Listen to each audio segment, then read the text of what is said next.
Okay, so this is um, a story that happened in 2009. I think March or something. Anyways, um,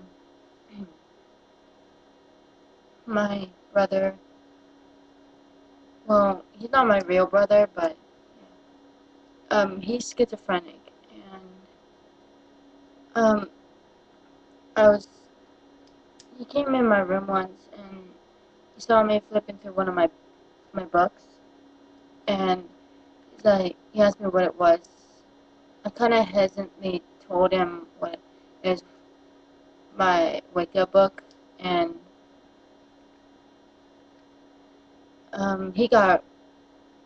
I decided to tell him my magic and stuff, and the surprising was he believed it.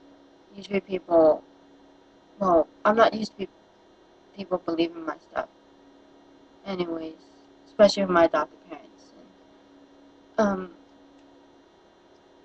And, he wanted to learn more, so I was telling him my little adventures when I would go into the the canal and I would pretend. I was telling him my my little fantasies I would have. This has nothing to do with Wicca at all. Anyways, I was telling him that, and I was telling how I would pretend that goblins and stuff when Spider Chronicles were chasing me, and I would have my little sword I made, and I would be fighting them. And I would do a whole bunch of pretend I was Warrior Girl, just like I used to do on IMVU. And he enjoyed it. Then I would tell him some Wicca stuff. But then he got mixed up between my fantasies and my Wicca stuff. He didn't know which one was real. I was trying to tell him which one was real and which one wasn't, and he would just say, "No, this is real." The so anyways, I remember sneaking onto the computer at night, my adopted mom's computer, because I didn't have my laptop at the time, and I would see him in the big room out there, with the little stick playing around with it, pretending he's fighting and or training, because he was into medieval stuff, and so was I. We were very into medieval, and we loved playing World of Warcraft and stuff. And well, I remember once my adopted parents were well, my adopted parents and him were fighting upstairs, and I could hear him. And he came storming down into my room. Usually he goes into his room and listens to his music and stuff. But no, he went in my room this time. And he asked me, should I take my pills? And because he is schizophrenic and he quit taking his medication. So, me being the dumbass that I was, I told him, well, if you don't want to, you don't have to. Nobody should force you to do anything. And so he's like, so I shouldn't? And I said no.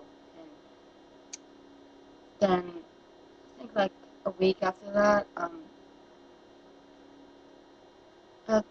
my one and only friend I used to have, her name, I shouldn't say her name, but anyways, she came over and she was really scared of Dan. That's Dan, his name. And, well, she, she ended up leaving the next day, and then that, one Sunday we went to Mormon church, and I did I decided to skip the class because I did not want to get made fun of again. So I was hiding in the gym, and I heard my adopted mom calling me. So I went, and she said that my adopted, my brother, or not my real brother, but okay, he was having some problems at home, and we had to get home quick. And I'm like, I thought to myself, jokingly, that he couldn't get in the freezer or fridge or something because he likes to eat a lot. Anyways, um, so we went, and I remember seeing cop cars, an ambulance, a whole bunch of other cars at our house.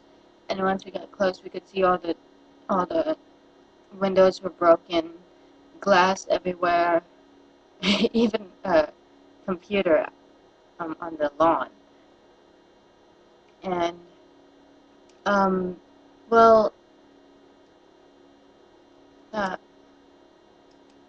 I remember wondering what the hell happened. Nobody would tell me what happened. We went in right after the cop said we could get in, because they're in.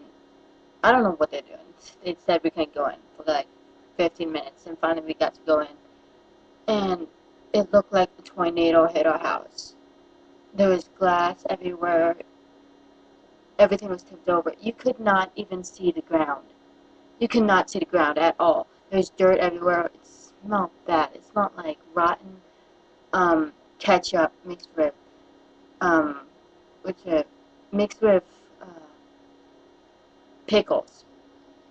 It smelled really bad. And finally, they told us that he grabbed an axe and uh, started swinging around, and he thought monsters were attacking and stuff.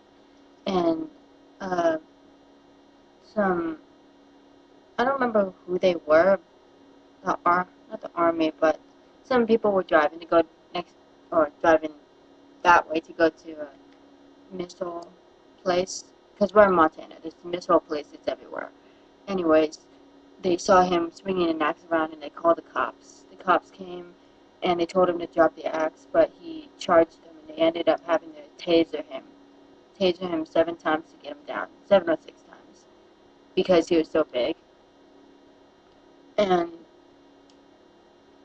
he was like screaming bloody murder, saying he's God, he's the second coming, and then then in an instant he said he's the devil, and yeah. Anyways, all I can think about was if he would have taken his medication, if I would have told him to, he would have. All this could have been avoided, and it was like my fault the whole time.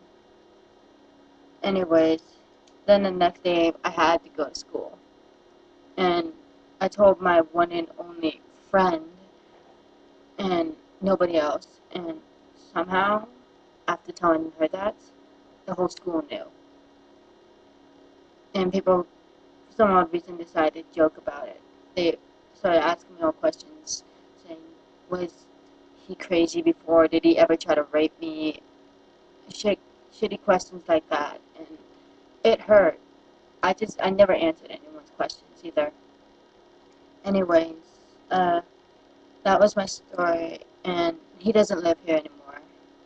He's finally gotten help, but I pretty much fucked up his life. Excuse my language, but it was all my fault. Anyways, and I'm sick and tired of people telling me it's not my fault when I know it is. Anyways, thanks for watching this vlog. I know it's pretty long, and, yep, bye.